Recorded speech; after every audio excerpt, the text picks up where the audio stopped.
If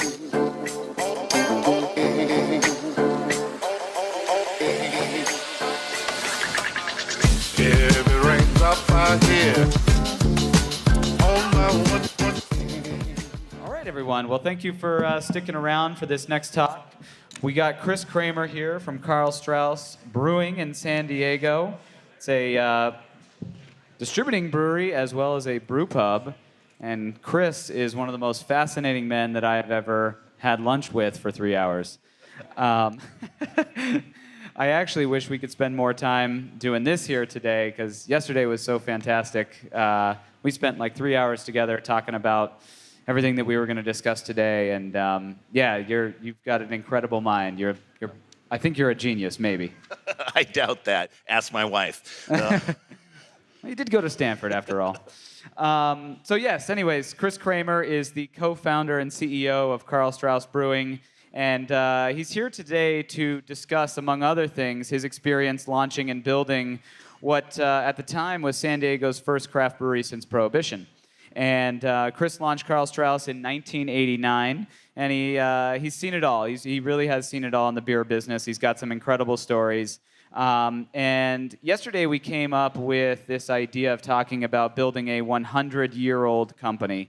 The notion that it is capable to build a long-term business that is structured to weather any kind of downturns in a market or any other unforeseen circumstances that may set a company back. And Chris has lived through a few of them. Obviously the first craft beer shakeout in the late 90s, or operating in the restaurant business. The 9/11 attacks really hit the restaurant business pretty hard, and you can elaborate on that. And of course, the recession in 2008. So you've lived through a variety of different things that are sort of outside of the industry, but that definitely had an impact on the way that you structure your business and the way that you go to market and the way that you do things. So let's talk about that. I want to jump right in. Maybe just tell us sort of your story briefly about launching Karl Strauss in 1989, what the scene was like at the time, how different it was, and how things have evolved since. Sure. First, I want to say the previous panel was brilliant. Thank And what you guys said was something everybody in this industry should hear. With respect to our company, I should preface it by I'm an old history major. And so in the history field, you kind of look at arcs of time, longer arcs, and you look at what are causative factors. And, that's why when my business partner, Matt, and I started our company, we decided we wanted to build something that was a 100-year company.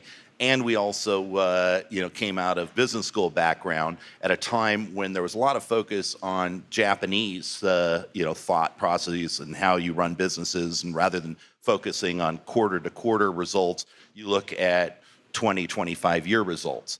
And so that, was our background coming into this industry. And we had both been involved in a bartending business we had at college, and had this dream of starting the first new brewery in more than 50 years in San Diego. And a lot of people thought we were crazy because San Diego was a Bud Light, Coors Light, Miller Lite town at the time, and no one in San Diego had ever heard of craft beer. But I had a world famous master brewer as a relative, Karl Strauss, who had been vice president of production and master brewer for the Pabst Brewing Company, and had actually just retired a couple of years earlier after a 44 years career, when the last 25 years he was responsible for every drop of beer Pabst made in 5 major breweries across the country, making more than 17 million barrels of beer. So what had happened is I had seen the concept for craft brewing when I was traveling after business school, gone down to Australia, and saw my first craft brewery, and I was already interested in better beverages, and came back from my travels and cornered Uncle Karl at a family party and told him about this idea for craft brewing, and asked him what he thought of it. And he stopped for a second, and then he really surprised me because he said, Chris, I think it'll be the wave of the future. And, I didn't expect that. And I said, would you be interested in doing a project with me? And he was delighted. I was the first person in the family to ever express any interest in his craft. So, what our thought process was, with Matt and me running the business side of the business and Uncle Carl bringing the beer expertise, we would be one of the first new craft breweries in the country to bring the quality assurance protocols of a large brewery down to a craft brewing size. Because, and I really think this is why Uncle Carl said yes to do the project with us, is I think he was worried about the future of beer. Because back in 1980, this was actually 87 when we first talked. We didn't get open until 89. But craft beer was a crapshoot. You had a lot of home brewers who'd extrapolated up into production levels of brewing, and there are widely varying quality levels from batch to batch. And Carl, I thought that would hurt, the quality reputation for beer, and he loved beer, and beer was his life. And so the opportunity was to come in and show that you could actually make great beer at a small production level. And his father had actually had a brewery in the Feldschlossen brewery in Minden, Germany, where Carl was born.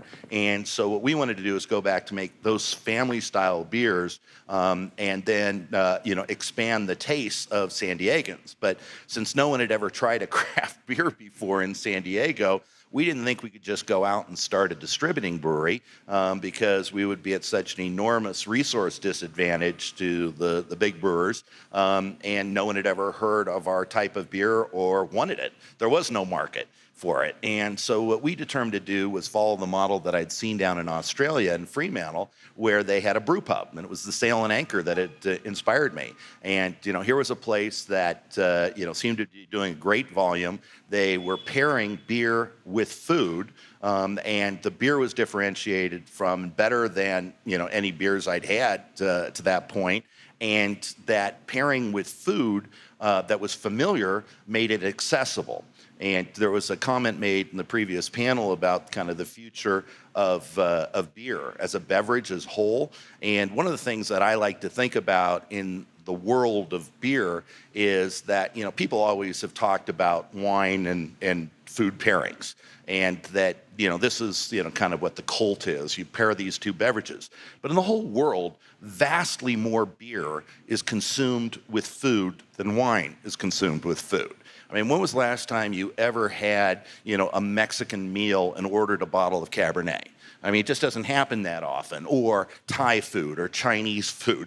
And so, our thought is if we could start off by creating an environment, our brew pub, that would be a temple of beer that would bring in consumers who had never tried this style of beer before, bring them into an environment where we could teach them about Karl Strauss beers and pair it with the familiar warm pub food, give it friendly service, great environment, that we could create converts to this new style of beer. And when we first started in February 2nd, 1989, our thought process was, hey, if probably would take us 5 years or so and maybe 5 brew pubs before you could ever vertically integrate and start a distributing brewery, because it would take that long to teach people what it was that we were trying to sell. But that wasn't the case. No. You guys quickly learned that there was demand for your product, and to a scale in which you guys, really weren't able to meet or to service in the way that you guys had originally structured your brewery. So maybe talk about some of the decision making that you guys went through because of the opportunities that you were presented, and I guess really ultimately how that's influenced how you guys operate today. Yeah. Well, first I'll say, while we were very blessed, I remember getting to opening. When you're the first new brewery in more than 50 years in a city, it means that every single bureaucrat you interface with has never licensed a brewery before. And, people think it's hard sometimes to open breweries now. You should have been in our shoes, where you're training everyone about their jobs. And it took a long time. We had to overcome enormous hurdles. And by the time we actually got to opening day on February 2nd, 1989, we were out of money. You know, we were basically on fumes, and it had to work. And I remember the last night of, pre-parties, we had the media in, and we had government officials, local, celebrities in, and we'd done this great pre-party, and, everyone left. The team, cleaned up the brewery downtown on the corner of Columbia and B, and it was 2 o'clock in the morning, and my business partner, Matt Ratner, who's the president of our company, and he and I were closing up, and we were going out the front door, and we were turning off the lights, and we were turning on the alarm system, and we stopped at the door, and we looked at each other, and we said, will people come? And that was really the jumping off point for an entrepreneur, because if people don't come and they don't validate you with their feet and their dollars, it's all for naught. And fortunately, the next day, people came, and they lined up around the block to get into our little brewery, and we were on every TV station, every radio station, every media, print media in San Diego, and the publicity was absolutely overwhelming. And you think, God, that's great. Except the problem is we were in the restaurant business, and we'd never been in the restaurant business before. And the fastest way to go out of business in the restaurant business is to get busy before you get good. And we were not very good as restaurateurs when we first started. So it took us a long time to get down that learning curve. I mean, our original kitchen, which still is there at our Karl Strauss downtown location, started off doing 100% more food volume than we ever designed it to do. And so we had some real challenges getting to be good as brewpub operators. But you're right. In terms of our opportunities, we didn't envision that we would have the opportunity to distribute our beer for years. And immediately we started having other restaurants and bars and hotels calling us and saying they wanted to have Karl Strauss beer. And we were running out of our own beer then. So immediately we maximized the capacity in our original brew pub. And then 2 years later, we built the first distributing brewery in the city of San Diego in more than 50 years.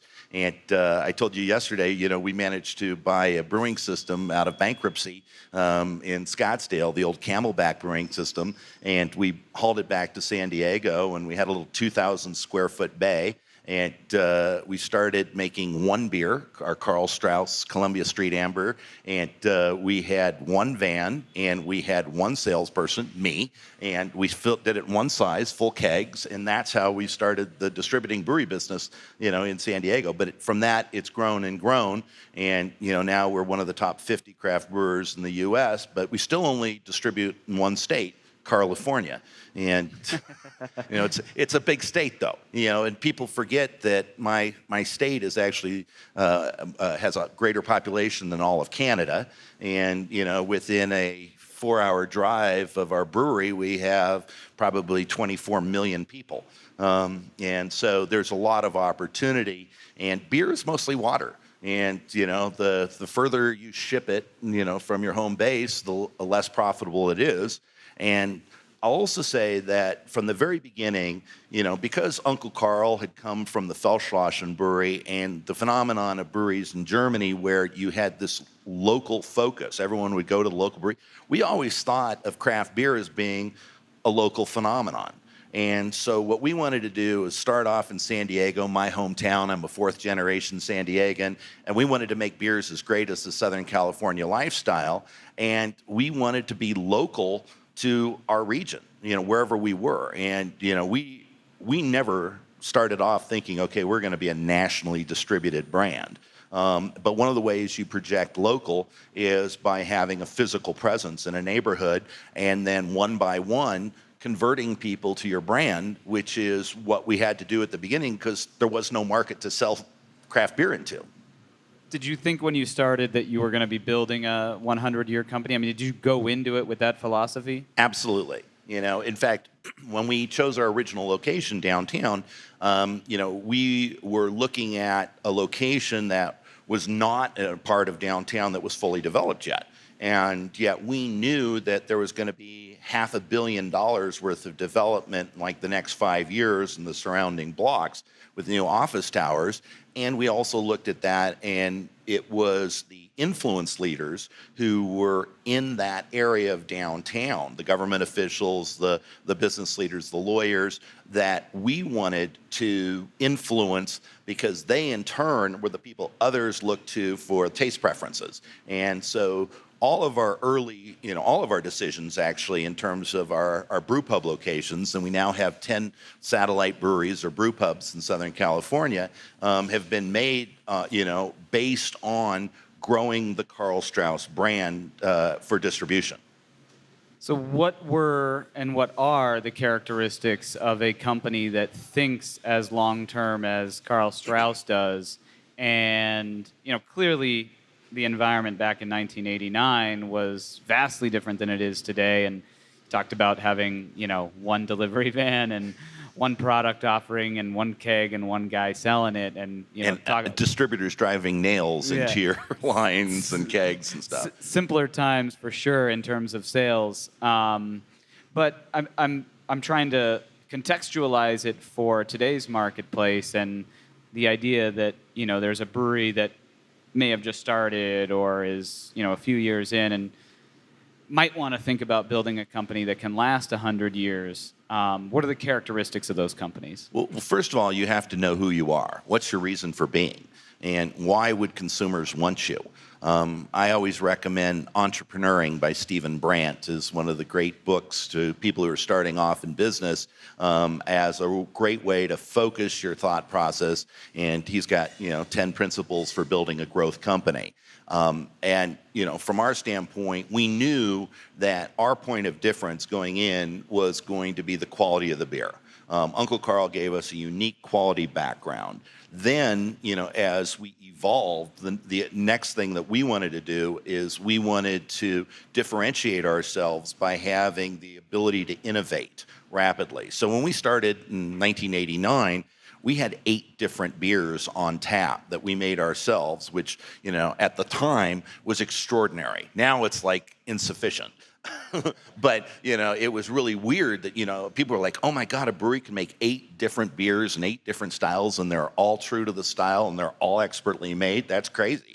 And so now that we have 10 high-volume brew pubs in Southern California, with 10 satellite breweries and an amazing group of brewers who innovate all the time, we'll make 150 plus different beers this year, across, our spectrum of breweries. And the ability to both innovate and then take that and quickly, in a closed feedback loop of our brewpub environment, find out what resonates with consumers, then allows us to take the winners, like Aurora Hopialis or Mosaic Session IPA, and bring them over into our production brewery and then feed the marketplace what they want. And we've actually saved, distributors and everyone a lot of pain of trial and then finding out a product we launched doesn't work for a distributed product. But getting back to your question about what is going to build a 100-year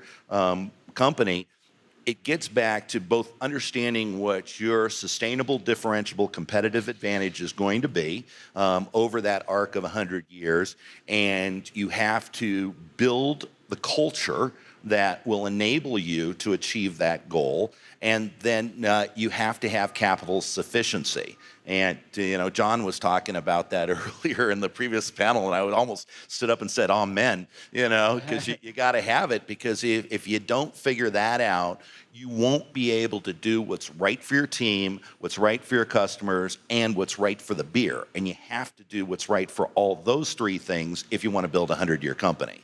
How do you even wrap your head around, a point of differentiation over the life cycle of 100 years? Well, from our standpoint, we went back to what can we own? Well, we will always be San Diego's original local brewery. That's something that we uniquely own. We started the craft beer revolution. We pioneered it in San Diego. We're extraordinarily proud of the fact that, the DNA of our company runs through the San Diego brewing scene. I never thought for a minute there'd be 145 breweries. Is that what we have today? Higher than Mike is saying, it's more than 145 in San Diego, but probably half of them have Karl Strauss DNA in them some way. And just give you an example, on opening day 1989, my bartender on the backside of the bar, Scott Stamp, went on to start a second brew pub in San Diego, Callahan's. Then he went on to start San Diego Brewing Company. our cocktail waitress on the front side of the bar on opening day, Gina Marsaglia, went on to start Pizza Port Brewing in Lost Abbey. And my tour guide on opening day, a young man, best tour guide I ever hired, gave me his first job out of college, started a little company called Homebrew Mart, Jack White. And then he started Ballast Point Brewing Company, which you may have heard of.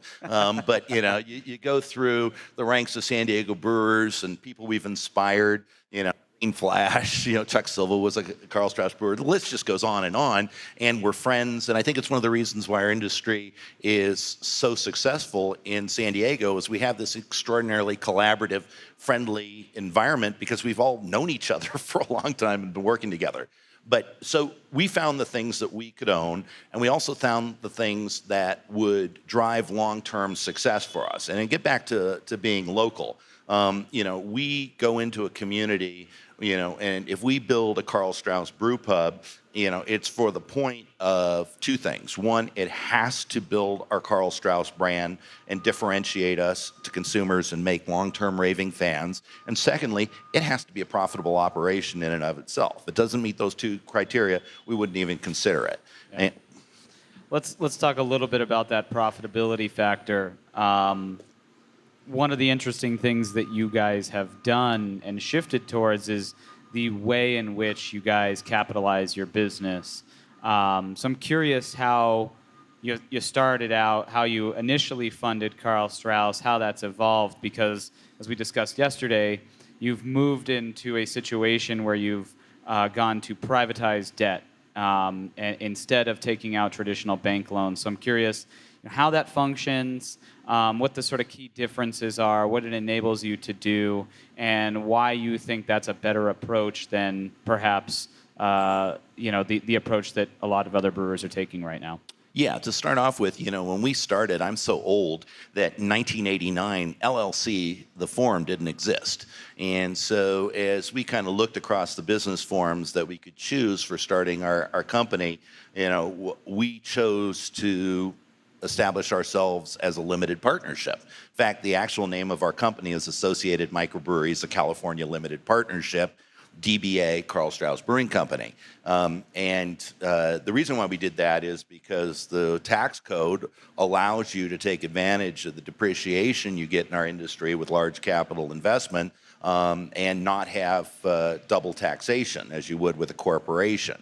But my business partner, Matt, and I also decided we had no interest in sharing control of the company. We're happy sharing the economic benefit of our work, but from the get-go, it was a walk away if anybody investing in us was going to tell us what to do.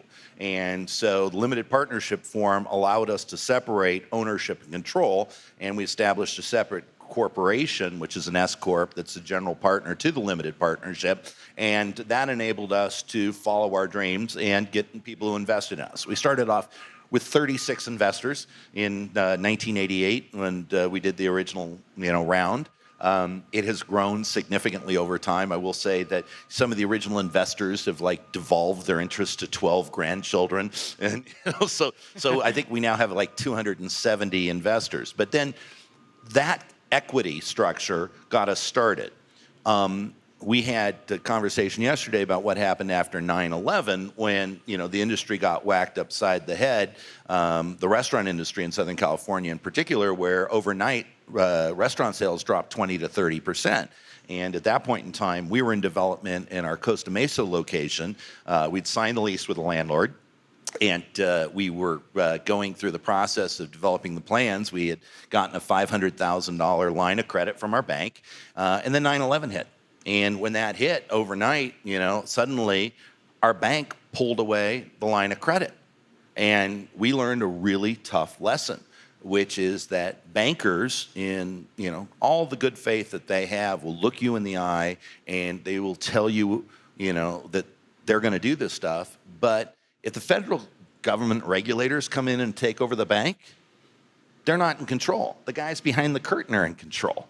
And that's what happened to us. Our bank ultimately went away, and here we were stuck with a $500,000 deficit in our project that we were already committed to develop. And we had to make a really hard decision. Were we going to renege on our obligation to landlord and, abrogate our lease, or were we going to move forward and figure out a way to do it? And finally, Matt and I decided, it was not in our DNA to screw our landlord just because our bank had screwed us. So we did a very tough decision. We cut things across the company. We tightened our belts. We found the resource. We got Costa Mesa open. And we swore to each other we would never get screwed by a bank again. So it set me off on a new path to figure out how do you get away from bank financing. And it led me to develop a series of private notes. And so what we do is we issue private debt where we use a 3-year note instrument. And, it's something that we have structured exactly like an investor would see if they were doing a 3-year CD, where they get quarterly interest payments only with a balloon payment at the end. And so it enabled us to go back to our own partners. And one of the things you'll find is that investors will only have so much appetite for a certain type of investment. So they might give you $100,000 for an equity investment, but that's all they're going to give you.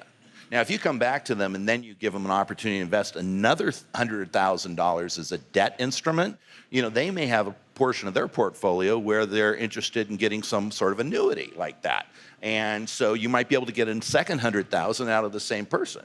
And if you structure it right, what you can do is you can liberate yourself from covenants, that you'd have with banks. You liberate yourself from principal repayment, and you have the most friendly bankers in the world, your own investors, because why would they call your debt? It's going to end up screwing their equity investment. So it's a structure that's worked very well for us. We've been using it since 2004.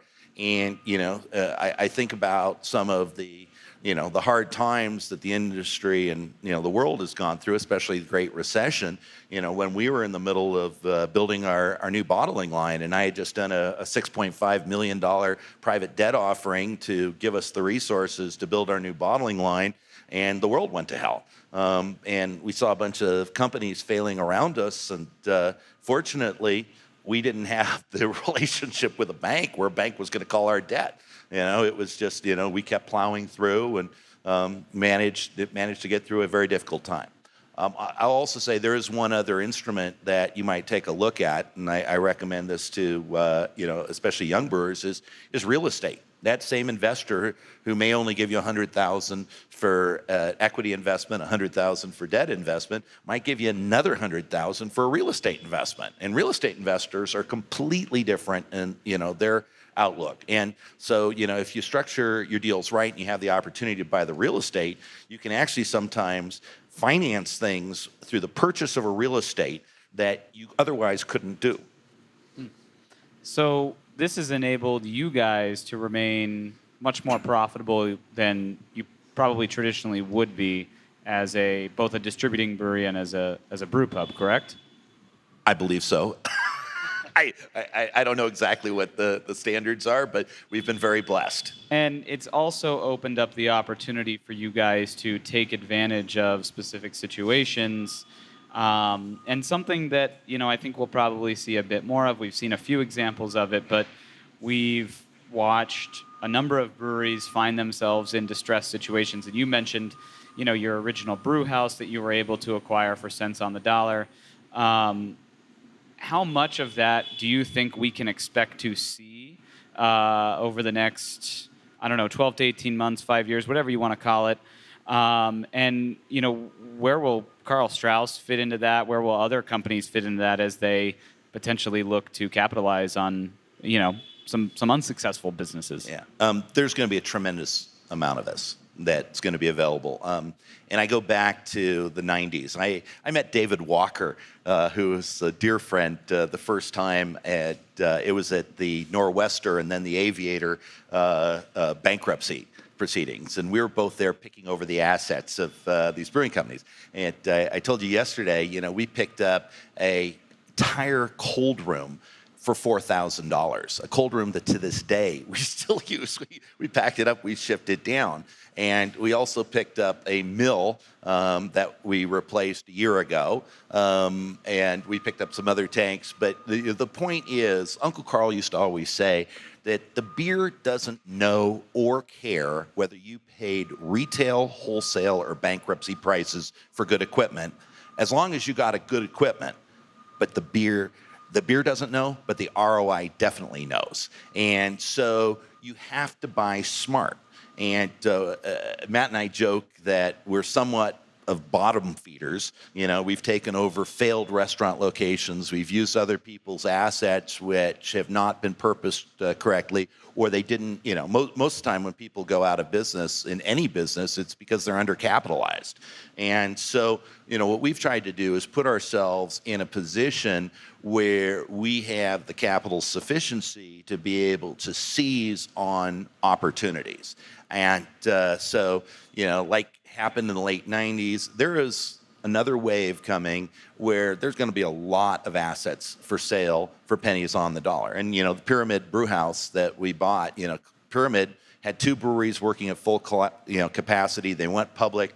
They built the Berkeley plant, and overnight they had 3 breweries, none of which was working at capacity. And, you know, that's how you make money in the distributing beer world, is you work at capacity. So they closed their Kalama plant, which was their original plant, and they had just put in a new brew house, a 60-barrel brew house that we bought for 30 cents on the dollar. So I think there are going to be a lot of good opportunities, and if you have the cash and you know are ready to jump, you're going to be able to save yourself a tremendous amount of money. What sort of timeline do you think that's going to happen on? It's happening now. You know, we just another bite at the Pyramid apple. We had an opportunity over a year ago when they closed the Berkeley plant to buy the bottling line.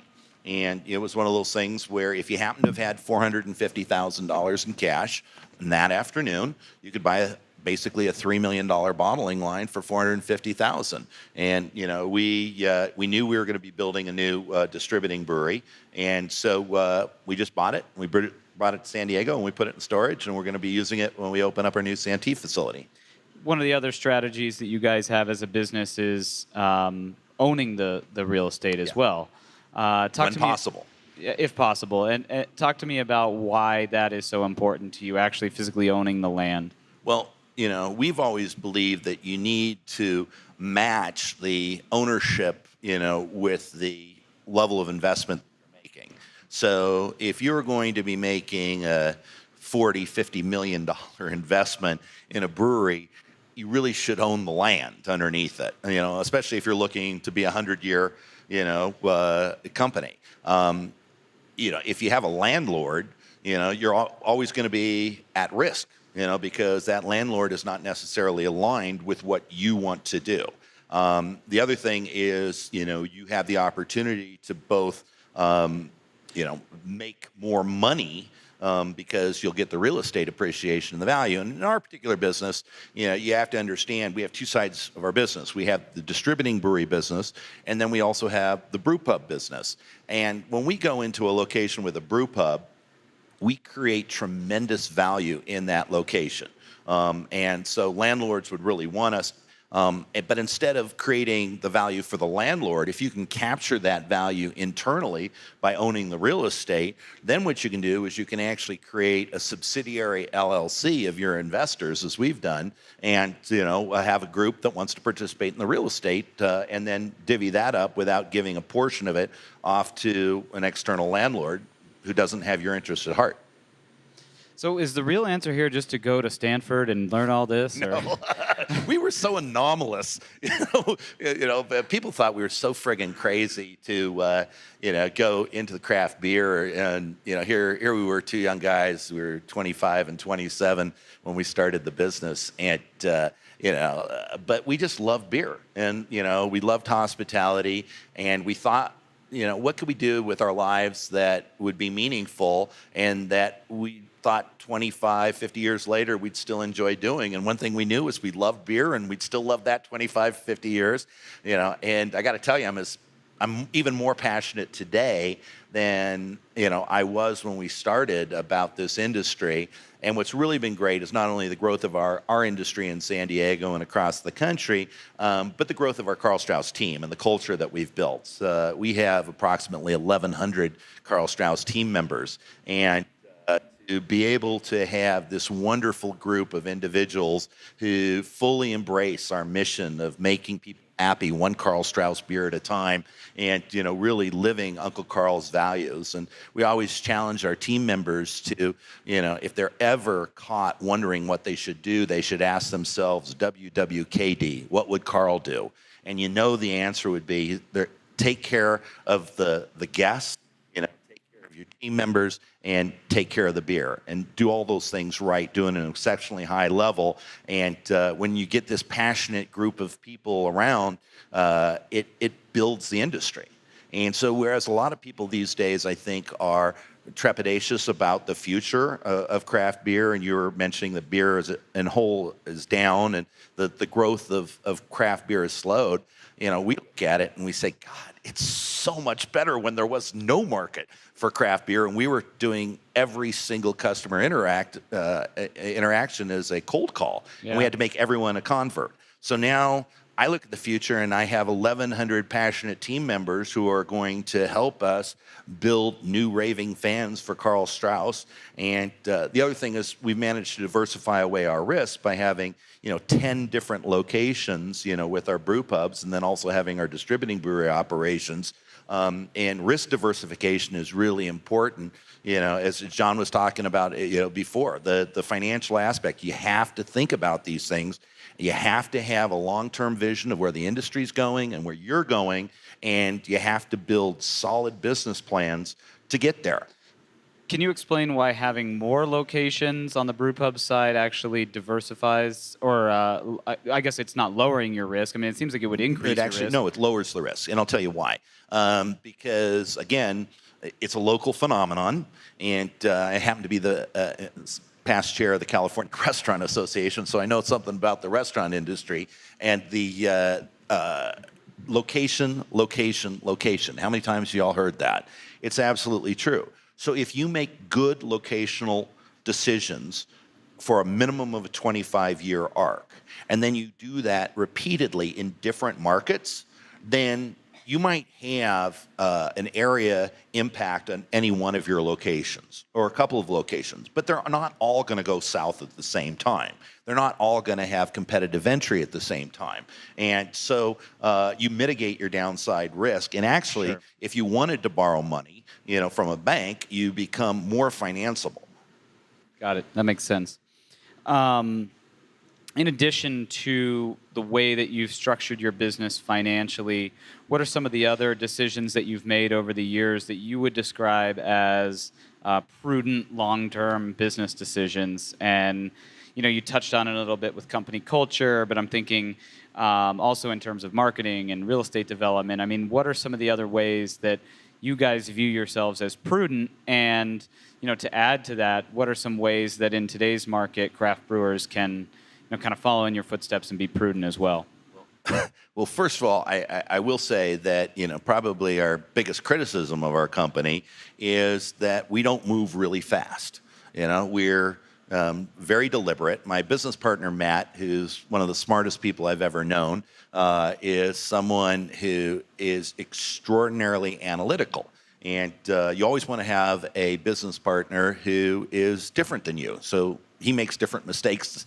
You can catch his mistakes, and he catches your mistakes, and you balance each other out. And my wife calls Matt my first wife, because we've been in business together since 1981, so 36 years now, which I think is longer than the average of most marriages in the U.S. But in terms of making these prudent long-term decisions, first of all, you have to have a written plan. And Matt and I say we're the most boring guys in the industry. We actually write white papers. We do annual strategic planning. We do 1 year and a 5-year and a 2-year plan. We don't do 10-year plans. We have an idea of where the industry's going, but we don't build a 10-year plan because it's just too far out, because it's conjecture at that point. But that's super important. The second thing is, making sure that you are in a capital position that when the unexpected happens, it doesn't tank your company. And Stephen Brandt in Entrepreneuring talks about protecting and preserving credit capacity. And you have to have your reserves. And if you don't have your reserves, you're not going to be able to take care of your people and your equipment, everything. And a good example came during the Great Recession. Here we were in the middle of building our new bottling line. It was an unusual thing, for us to be bringing all of our bottling in-house in this new project, major investment for us. We brought our new bottling line online in February of 2009. So if you remember your financial history, that was 1 month before the nadir of the Great Recession.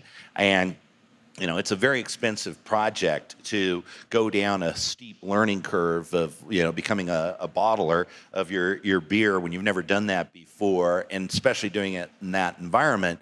And we're mostly a draft beer brewing company at the time. We only distributed in Southern California. And so we looked in 2009, 90+% of the restaurants in Southern California saw sales decreases of between 9 and 30%.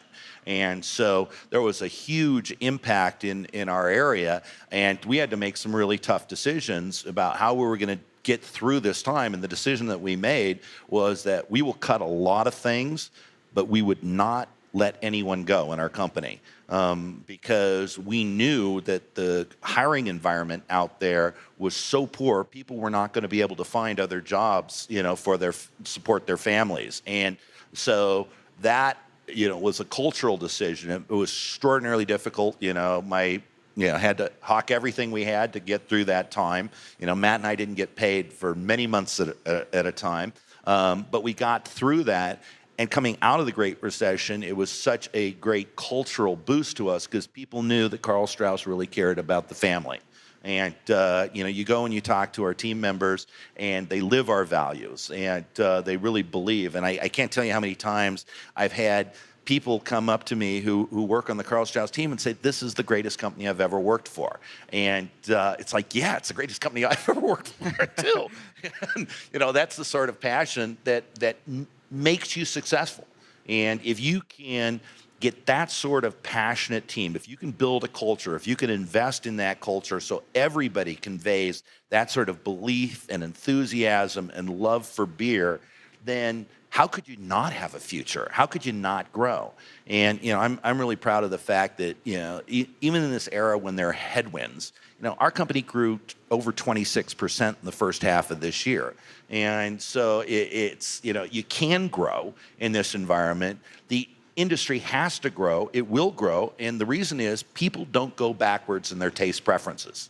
And that's why we originally got into this business is, we'd had the benefit of seeing what had happened in other industries with coffee. We were in the Bay Area, and we'd seen Peet's Coffee and, Better Coffee. I was the president of the coffee house at Stanford. We saw what was happening in the wine industry where people had shifted from Gallo, to Almaden to Robert Mondavi and better wines. And we thought it was inevitable that people are going to want to have better beers and more opportunities. And we thought, if we can keep doing this, there's no end to the growth because it's incumbent upon us to grow the market. And so it's like 1989 all over again. We just got to keep growing the market. Nothing's changed. It's just a lot easier now because there are a lot of consumers out there who are really savvy. And they want something that's extraordinarily well made and delicious and drinkable and balanced and harmonious and, will improve the quality of their lives and something they can rely on and something that is relevant to them and that becomes part of their lifestyle and becomes part of their little cadre of go-to brands because there is no just Bud drinker anymore, Yeah. And it used to be that, you had a consumer for life and they would just drink your brand. And, we're sharing consumers with Hess and, with other friends. And that's great as long as we're one of the go-tos in their fridge. Yeah. You have an incredible ability to simplify things that are actually really, really complicated. And I admire you for that. How did you develop that skill? And, can 5,700 other breweries emulate that? That's a tough question. Thank you. And then, I think it comes from having a historian's, sort of background. I was, again, sort of different going into Stanford Business School. I was an undergraduate history major, and I went directly into the business school there. And, a lot of people would think, hey, how's a history major compete in that environment with a bunch of quant jocks and people who've been working in, business, consulting, finance, whatever. And, what I found when I got to the business school is that the history background prepared me brilliantly, because in business, really all you can do is a few things every day. And, that's it. You only have so much focus in your life. And in the history, background that you have, what you realize is you look at huge amounts of data and information, and you try and pick those few things that are determinative, that actually made a difference and made history happen. So I guess my background teaches me I try and focus on the few things that are really important. And, I've been very blessed, that I've been in the industry a long time. I've been able to evolve. I used to be, the president of the company, and in 2004, my partner Matt and I made a decision that I was going to get out of day-to-day operations. And he took on the president's cap, and he's much better than I ever was, in that position anyway, because he's a brilliant operations guy. And it liberated me to focus on the things that only I can do. And so my recommendation for anyone who's in this industry and wants to build their company is, if there's anything that you are doing that you can possibly teach someone else to do that, and then give it up, and then get out of it. And then hire really good people and trust them. And so we've really focused hard on, the hiring protocols that we do within our company, which are extraordinarily well defined now. We have an amazing CAO, and the way we onboard, I think, is unique to the industry. But we get these people on our team, and we give them opportunities to succeed, and we step back. And sometimes it's really hard. When I took off the president's cap, I used to be able to say, hey, let's get this done. And you have to walk away from that, because you're not that person anymore, and you kind of have to be invited into the process. And I think that's the toughest part of liberating yourself. But ultimately, what you get to do is just focus on the stuff that only you can do, that adds the most value to your company, and that you enjoy the most. Yeah. So coming from that historian background, I'm going to put you on the spot. I know we only got, like I said, I could do this for 3 hours with you. They would quickly leave. If we keep feeding them with beer, it'd be all right. I want to just put you on the spot, sort of rapid fire. If you could kind of look into your crystal ball a little bit and draw upon your sort of experience as someone who's been in the industry a long time, who comes from that, history influence, having seen a lot of different things, having gone through a lot of different things, where do you think we're headed as an industry over the next 12 to 18 months in terms of the growth and the opportunities and the challenges that are out there, and what's going to happen? I mean, that's the question that gets asked all the time. So where do you think we're headed? Well, I think the simple answer is you're going to get more of the same and an intensification of the same. If you thought there were a lot of breweries today, there are going to be more breweries tomorrow. If you didn't read the tea leaves 5 years ago and realize that we were going on this curve to thousands more breweries, then you really weren't paying attention. And so ultimately, there are going to be far more entrants into this industry than the industry will sustain. And a number of them are going to go out of business. And as they do that, they're going to die horribly and behave badly. And you'll see bad business practices from people who are going out of businesses, people who are dumping product or lowering prices. And if you want to be successful, you have to stay above the fray. If you lose the value of your product because you're trying to compete on price, you've already lost the war.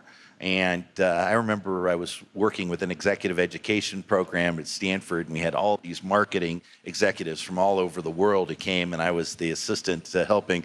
And this marketing guru professor comes in, and these guys are all hotshot, marketing guys. And he walks in, he looks at the room, he goes up to the whiteboard, and he writes very slowly, "Any idiot can lower prices." Turns around, that's the lesson. Don't be an idiot. Lowering prices isn't going to get you where you want to do. A great example, Constellation Brands, they had an unfortunate rumor that really hurt Corona a number of years ago. They won't even talk about it. But you may have heard the rumor, and it wasn't true.